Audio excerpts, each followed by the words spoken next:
Devil's Hollow didn't look like a place that could swallow people whole. The trees weren't twisted or blackened. They were tall and proud, reaching skyward like cathedral spires. The ground wasn't littered with bones or ancient ruins, just mossy paths and the occasional patch of wildflowers. But the air carried a weight, an almost imperceptible pressure that seemed to whisper, "You don't belong here." Ranger Tom Hollis stood near the fire pit at the campsite's edge, his weathered hat pulled low over his eyes. He'd been working in Devil's Hollow for 12 years, and he had the hollowed cheeks and tired gaze of someone who'd stayed too long. The group of 6 hikers he was briefing now weren't the first to look at him like he was crazy, and they wouldn't be the last. 7 rules, Tom said, his voice flat and unyielding. That's all you need to know to make it out of this forest alive. You follow them to the letter, or you end up like the ones who didn't. The hikers exchanged amused glances. They were young, mid-20s maybe, brimming with confidence and that invincibility people mistake for youth. There was Greg, the de facto leader with a toothy grin and a penchant for cracking jokes. His girlfriend Emily, who looked vaguely embarrassed by his antics. Mark and Lisa, a couple who seemed more interested in their phones than the ranger's lecture. And Sarah and Pete, siblings who stuck close together, whispering as Tom spoke. First rule, Tom said, his tone sharp enough to quiet their murmurs. Never speak your full name aloud while you're here.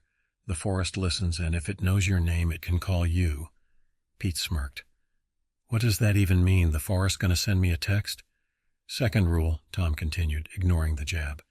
Don't pick up anything you didn't bring. A rock, a feather, a coin, it doesn't matter. If it's not yours, leave it. And if I don't? Greg asked, grinning. Then it'll take something from you, Tom said, his voice like gravel. The firelight cast sharp shadows on his face, making him look older, almost skeletal. Your shadow, your reflection, maybe more. By the time Tom finished all 7 rules, the group was restless, eager to start their hike. He could already see it in their eyes. They weren't going to listen. They never did. Break the rules, Tom said as they packed up to leave, and the hollow won't let you go. The forest stirred behind him. The hike into Devil's Hollow started off innocently enough. The air was crisp, the sunlight dappled through the thick canopy, and the group's laughter echoed along the trail. Greg led the pack with Emily close behind, occasionally glancing over her shoulder to smile at the others. Tom trailed at the rear, his eyes constantly scanning the treetops, the underbrush, and the shadows that stretched across the ground. Lighten up, Ranger Danger, Greg called back with a grin. You're making this sound like we're walking into Mordor. Tom didn't respond. He'd learned long ago that warnings meant little to people until it was too late. As the day stretched into late afternoon, the group paused for a break at a clearing. The spot was idyllic, a soft carpet of moss underfoot, the distant sound of running water, and enough space for everyone to spread out. The hikers rummaged through their bags for snacks, laughing and chatting. Pete leaned against a tree, tossing a trail mix packet from hand to hand. Don't leave anything behind, Tom reminded them, his voice cutting through the chatter like a knife. Especially food. Pete rolled his eyes and opened the packet. What, is the forest going to send me a bill? Just don't, Tom said firmly. Not even a crumb. Pete waved him off, popping a handful of trail mix into his mouth and tossing the rest of the packet carelessly toward his bag. A few pieces spilled onto the moss, but he didn't bother picking them up. The air seemed to shift. It wasn't dramatic. No sudden gust of wind or ominous crackle of thunder. But Tom felt it in his chest, a faint tightening as if the hollow was drawing a deep, anticipatory breath. Pete, Tom said, his tone low and even, pick it up. What, it's just a few peanuts, man, Pete said with a shrug. The squirrels will eat it. It's not the squirrels you need to worry about, Tom replied, his eyes locked on Pete's. Pick it up. Pete hesitated but eventually crouched down, gathering the stray pieces of trail mix with an exaggerated sigh. When he stood, the tension in the air seemed to dissipate. Slightly. But that night, as the group set up camp and darkness fell over the hollow, strange sounds began to drift through the trees. Soft footsteps, just out of sync with their own. a faint crackling like twigs snapping underfoot, and then, barely audible, a low hum, not a cliché, but the deep resonance of something alive just beyond sight. Pete was the first to hear his name. Pete. The campfire burned low, casting flickering light on the hikers' faces. Pete sat closest to the fire, his knees drawn up and his eyes darting toward the trees. He hadn't told anyone about the voice he'd heard earlier. It had been soft, almost tender, like someone trying not to wake the others, but he knew he hadn't imagined it. "Do you think this place is actually haunted?" Sarah asked, breaking the uneasy silence. She sat with her arms wrapped around her knees, her face half lit by the fire. "Nah," Greg said, leaning back against a log. "It's just an old forest with a creepy name. Ranger Doom and Gloom back there is trying to freak us out." Tom, sitting at the edge of the firelight, didn't respond. He'd seen too many nights like this to waste his breath. As the group continued to talk, Lisa wandered a little away from the campsite, her flashlight beam cutting through the dense trees. She wasn't going far, just enough to get some air and escape Greg's obnoxious jokes. That was when she saw it. At the base of a tree, nestled in a patch of moss, was a small wooden figure. It was roughly carved, its edges uneven but eerily lifelike, resembling a hunched figure with elongated arms. A crude face had been etched into the wood, its mouth open as if caught mid-scream. Lisa knelt to get a closer look. "Hey, check this out," she called, holding the figure up for the others to see. Tom was on his feet before she finished her sentence. "Put that down," he barked, his voice sharper than anyone had heard before. Lisa frowned. "What? It's just some little carving." "I said put it down," Tom snapped, striding toward her. "You didn't bring it, so it's not yours." Lisa hesitated, clearly annoyed. "It's just a piece of wood, Ranger. Put it down." His voice was ice-cold now, and even Greg, usually full of bluster, looked uneasy. Reluctantly, Lisa dropped the figure back onto the moss. Tom grabbed a handful of dirt and scattered it over the carving, muttering something under his breath. "What's the big deal?" Greg asked. "It's not like she stole the Mona Lisa." Tom turned to face him, his expression grim. "You pick something up in the hollow, it doesn't let go. You don't take it. It takes you." That night, Lisa couldn't sleep. She swore she saw something moving in the trees just outside the firelight. When she closed her eyes, she dreamed of the carving. Only now its mouth wasn't open in a scream. It was smiling. The fire was dying, but no one wanted to admit they were too scared to sleep. The unease had settled into something heavy, a weight pressing on their chests. Pete was fidgeting with a stick, carving shapes into the dirt. Lisa sat silently, staring into the flames, her face pale and drawn.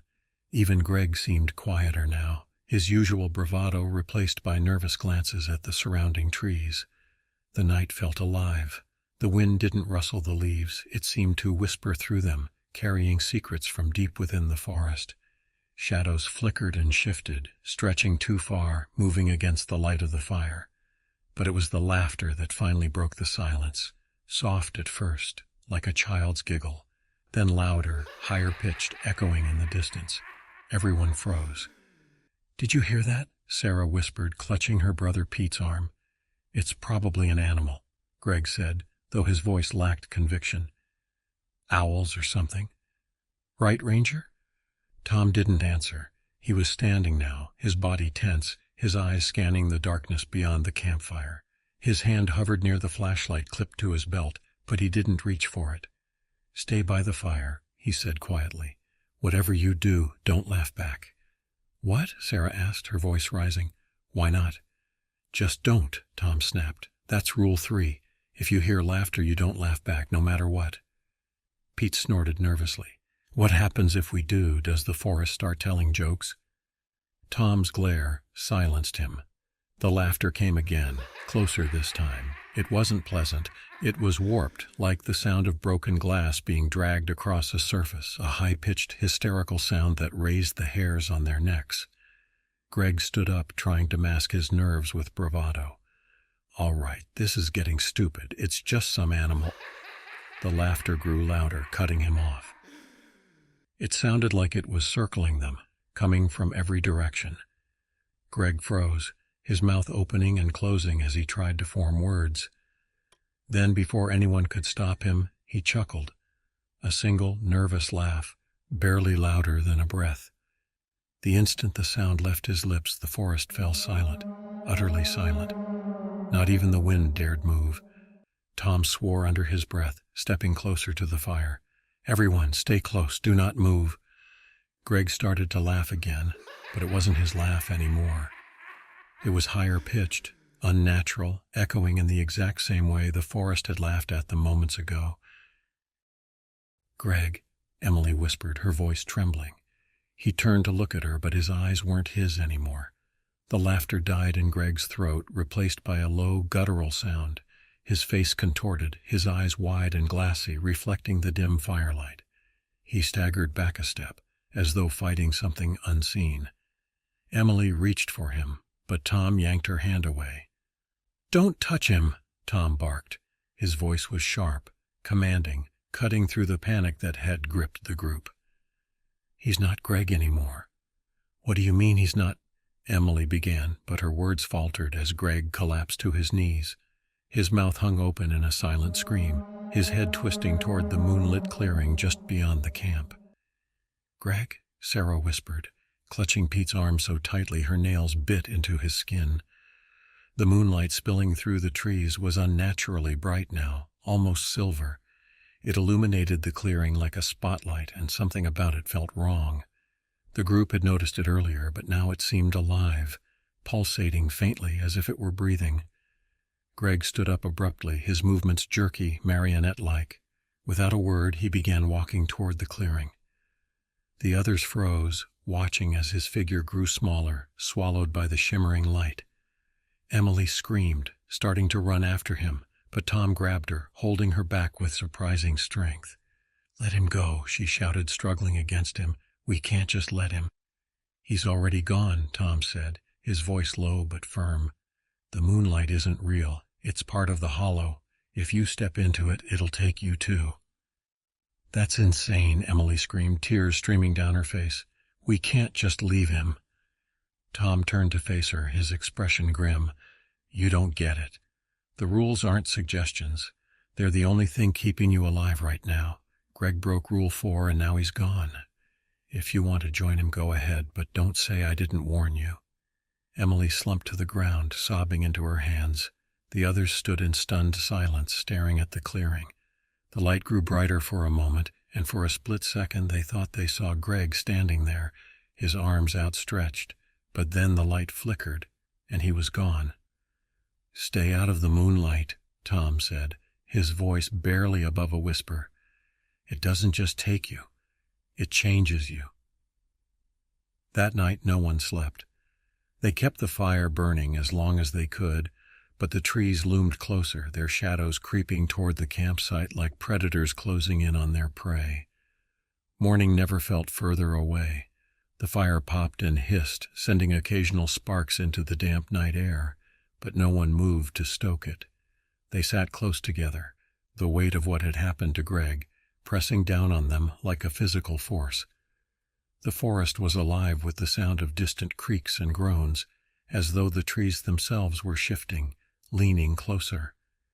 The silence was broken by a rustling from the trees behind them. Everyone turned at once, their eyes wide, breath held. A figure emerged, pale and gaunt, stumbling into the dim light of the campfire. "Hey!" the man called out, his voice hoarse. He was wearing a torn jacket and jeans caked with dirt.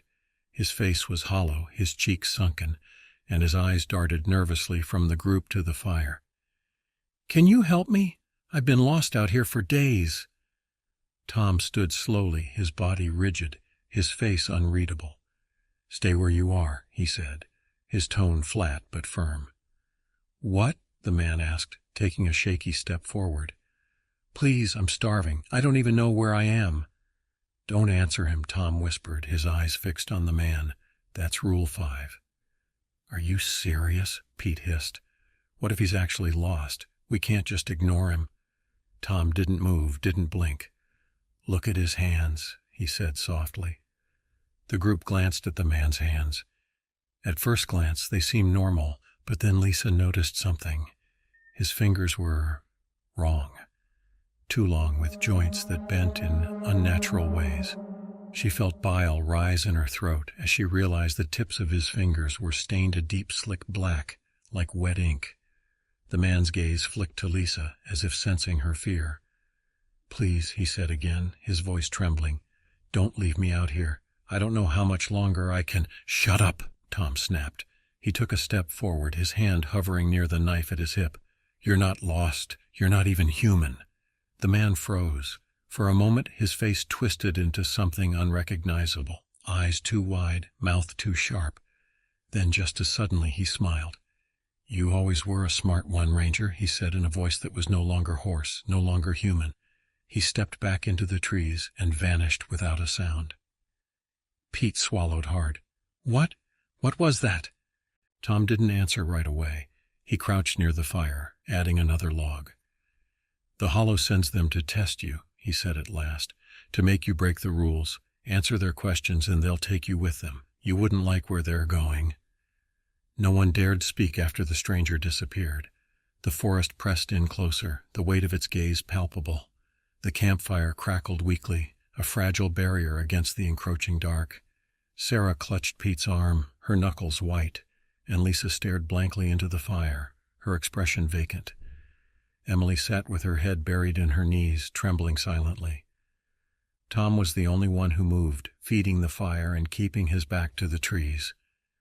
"We need to leave," Pete said finally, his voice shaking. "We can't stay here. We'll wait for dawn near the edge of the forest." Tom shook his head without looking up. "We leave this spot before first light. We're dead. Rule 7. "So we're just supposed to sit here and wait to die?" Pete snapped, his voice cracking with fear. "Greg's gone. That thing just showed up, and we're sitting ducks." "Panicking will get you killed faster," Tom said bluntly. "You want to survive the night? Follow the rules, all of them." The firelight flickered, throwing jagged shadows across the campsite. Sarah leaned against a large rock she'd sat on earlier, her body trembling. "I don't think I can do this," she whispered. "I'm so tired and my legs are cramping." Tom's head snapped toward her. "Sarah, move." She blinked at him. "What?" "Move!" he shouted, his voice sharp and commanding. "Get off that rock right now." Confused and scared, Sarah stumbled to her feet. The moment she moved, a low groan echoed through the clearing, and the rock she'd been sitting on pulsed as though it were alive. For a brief second, the surface shimmered, revealing a dark, slick texture that looked like rotting flesh. Then it was just a rock again. Sarah backed away, clutching her chest. "What the hell was that?" Tom exhaled slowly, his face grim. "Rule 6, never sit in the same place twice. The Hollow marks it. You go back, and it takes you." Sarah stared at the rock, her face pale. "What happens if I hadn't moved?" "You wouldn't have moved again," Tom said, his tone flat. "Ever." The fire flickered lower, its light barely holding the shadows at bay. Lisa's voice was barely a whisper. "How do you know all this, Tom?" Tom didn't answer. He just fed the fire another log, his eyes distant, as if he were seeing something they couldn't. The forest had grown unnervingly quiet.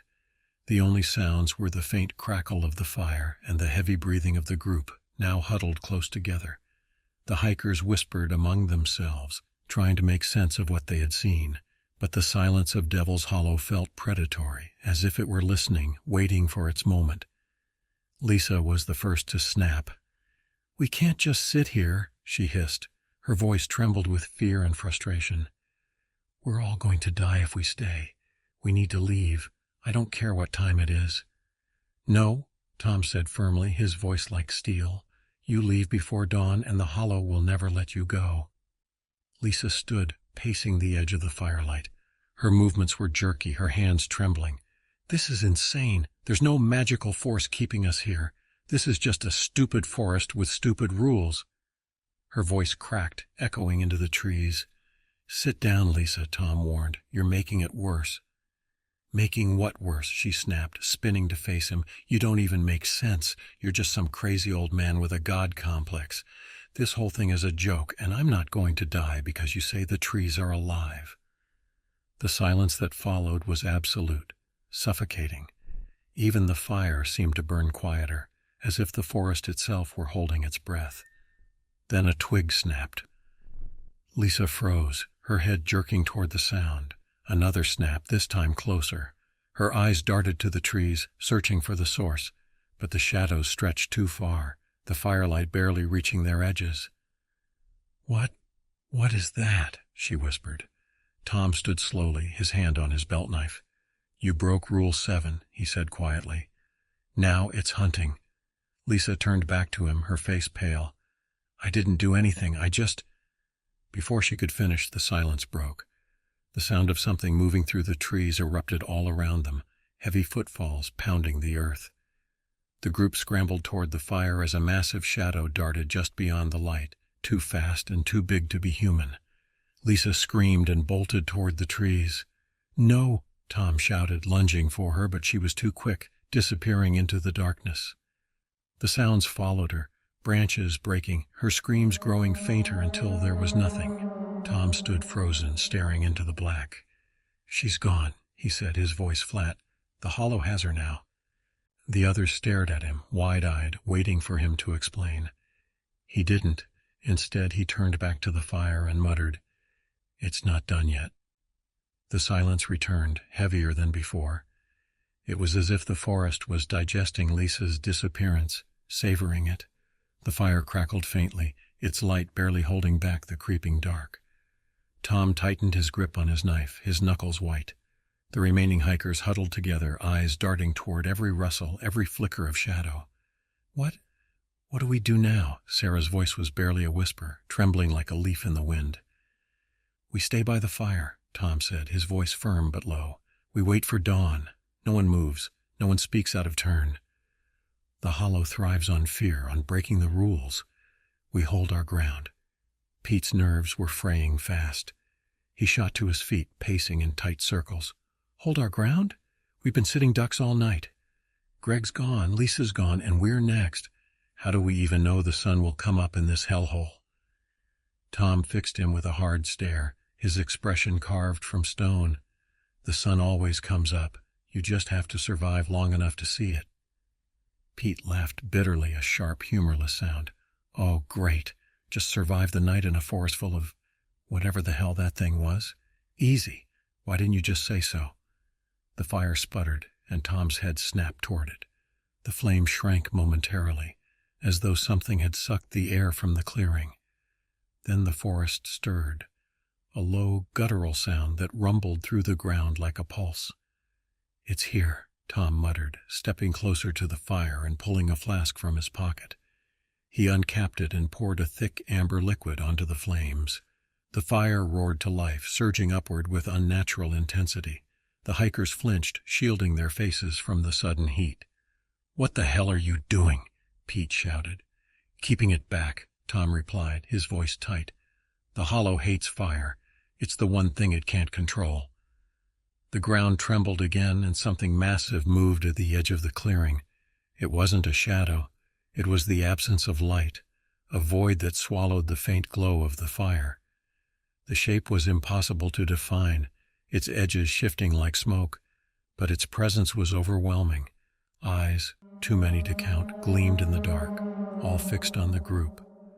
Tom stepped forward, holding his knife in one hand and a burning stick in the other. "Stay behind me," he growled. "No matter what you see, don't run. The hollow wants you to scatter. That's how it wins." The void shifted, inching closer. A voice emerged from within, deep and layered, as though 100 throats were speaking at once. "You don't belong here, Ranger," it said, the words reverberating in their bones. Tom's jaw tightened. "Neither do you." He hurled the burning stick into the dark, and for a moment the thing recoiled, its form flickering. Then it surged forward, and the fight began. Tom's shouts were drowned out by the roar of the fire and the inhuman sound of the hollow's entity. The thing lashed out with tendrils of shadow that struck the earth like thunder, scattering dirt and embers. Tom moved with precision, dodging, slashing, and throwing anything he could into the flames to keep them alive. The hikers clung to each other, too terrified to move. Pete watched in disbelief as Tom fought, his movements almost too fast for the eye to follow. It wasn't normal, wasn't human. The ranger seemed to anticipate every strike, countering with brutal efficiency, driving the creature back toward the edge of the clearing. "Tom!" Sarah screamed as a tendril of shadow snaked toward her. The ranger spun, hurling his knife, which struck the thing mid-reach. The tendril evaporated into smoke with a shriek, but Tom paid the cost. He was unarmed now. The fire sputtered again, the flames faltering under the entity's relentless assault. The thing pressed closer, its void-like form swallowing everything in its path. Tom grabbed Pete by the collar, his face inches from the younger man's. "Take the flask," he said, shoving it into Pete's trembling hands. "Keep the fire alive, no matter what happens to me." "What? No, you can't," Pete stammered, but Tom was already moving. He grabbed a fallen branch, its tip glowing faintly with embers, and charged the thing head-on. The creature roared, its form splitting and reforming as it lashed out at Tom. The ranger fought like a man possessed, slamming the burning branch into its mass, each strike forcing it back. But it wasn't enough. The creature wrapped a tendril around him, lifting him off the ground. "Run!" Tom bellowed, his voice strained but defiant. "Get out of here!" Pete hesitated, but Sarah yanked his arm. "We have to go!" They ran, Sarah dragging Pete and Emily stumbling behind them. The forest shifted around them, the trees twisting and bending as though alive, but they didn't stop. Behind them, the fire roared one last time before being snuffed out. The sound of Tom's struggle faded into silence. When they burst out of the hollow at first light, the air felt lighter, the oppressive weight gone. They collapsed onto the grass, gasping for breath.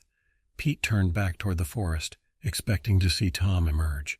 But the trees stood still, silent, as if the night's horrors had been a dream. A week later, Pete returned to Devil's Hollow with a search party. They found no trace of Tom Hollis, but the campsite was intact, the fire pit cold and lifeless. Carved into the log where Tom had once sat was a single message: "Follow the rules." Hey guys, if you like my videos, please like and subscribe to my channel. I would really appreciate it. Thanks.